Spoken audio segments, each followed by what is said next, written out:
কোন তামাশার নির্বাচন করে আবারও কোন ফ্যাসিবাদ বাংলাদেশে কায়েম হবে, এটা বাংলার জনগণ এক মুহূর্তের জন্য হতে দিতে পারে না। আসসালামু আলাইকুম রহমতুল্লাহি ওয়া বারাকাতুহু।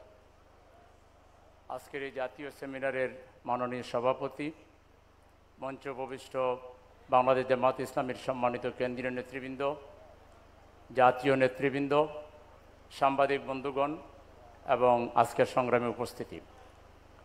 সেমিনারের প্রবন্ধে আজকের এই সেমিনারের মূল উদ্দেশ্য এবং করণীয় অত্যন্ত চমৎকার করে বর্ণনা করা হয়েছে। বিষয়টা হলো, দেশ এখন একটা ক্রান্তিকাল অতিক্রম করছে।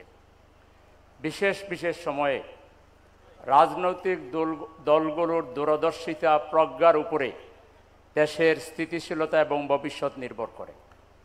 দীর্ঘ কয়েক মাস ব্যাপী সংলাপ শেষে যেসব পয়েন্টে ঐক্যমত হয়েছে, এটা বাস্তবে রূপ দেওয়া, এটাকে আইনি ভিত্তি দেওয়া, এটা অত্যন্ত স্বাভাবিক একটা জনদাবি। এই দাবি মানতে বিগত সময়ে যারা সংস্কারের বাঁকে বাঁকে বাধা দিয়েছেন, একইভাবে যদি আমাদের দেশে একটা দল আছেন, তারা তসবির দানার মতো নির্বাচন নির্বাচন, সব সমস্যার সমাধান নির্বাচন নির্বাচন। কিন্তু বাংলাদেশের ইতিহাস যদি দেখা হয়, নির্বাচিত সরকারের আমলে সবচাইতে বেশি অঘটনগুলো, অ্যাক্সিডেন্টগুলো ঘটেছে।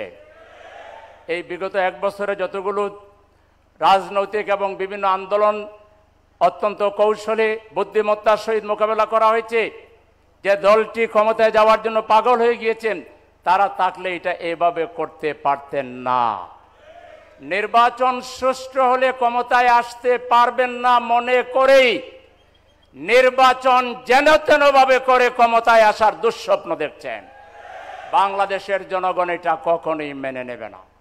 নির্বাচন গণতন্ত্রের প্রাণ, নির্বাচন মানুষের কণ্ঠ প্রকাশের, অভিমত প্রকাশের একমাত্র বৈধ মাধ্যম।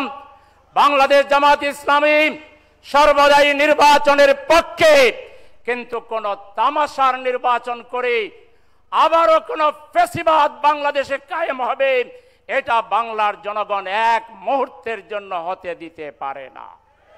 সেই জন্য এই মুহূর্তে রাজনৈতিক দলগুলোর কাছে আমাদের আবেদন, কোনো প্রকার কোনো নেগেটিভ চিন্তা না করে যে ঐক্যমতগুলো হয়েছে, এটা বাস্তবায়নের মাত্র দুইটা পথই আসলে আছে। একটা হলো প্রক্লেমেশনের মাধ্যমে করতে হবে, আর না হয় গণভোট দিতে হবে। সরকারকে বলবো, এই দুইটার পথে আপনারা যান। এর বাইরে কোনো চিন্তা যদি করেন, কোনো বিশেষ মহলের কাছে যদি নথি স্বীকার করেন, সারা বাংলাদেশে 2 জুলাই বিপ্লব শুরু হবে এবং এই বিপ্লব চূড়ান্ত বিপ্লব। বাংলাদেশে গণতন্ত্রকে নিশ্চিত করে সকল ফ্যাসিবাদী চিন্তা, ফ্যাসিবাদী রাজনৈতিক চরিত্র এবং দল নিশ্চিহ্ন হয়ে যাবে। বাংলাদেশ প্রকৃত অর্থে একটি গণতান্ত্রিক সমৃদ্ধ একটি সুন্দর বাংলাদেশ হবে ইনশাআল্লাহ। সেই বাংলাদেশ প্রতিষ্ঠায় আসুন দল মত জাতি ধর্ম নির্বিশেষে আমরা সবাই ঐক্যবদ্ধ হয়ে কাজ করি, সেই আহ্বান জানিয়ে আমি আমার কথা এখানে শেষ করছি। আল্লাহ হাফেজ।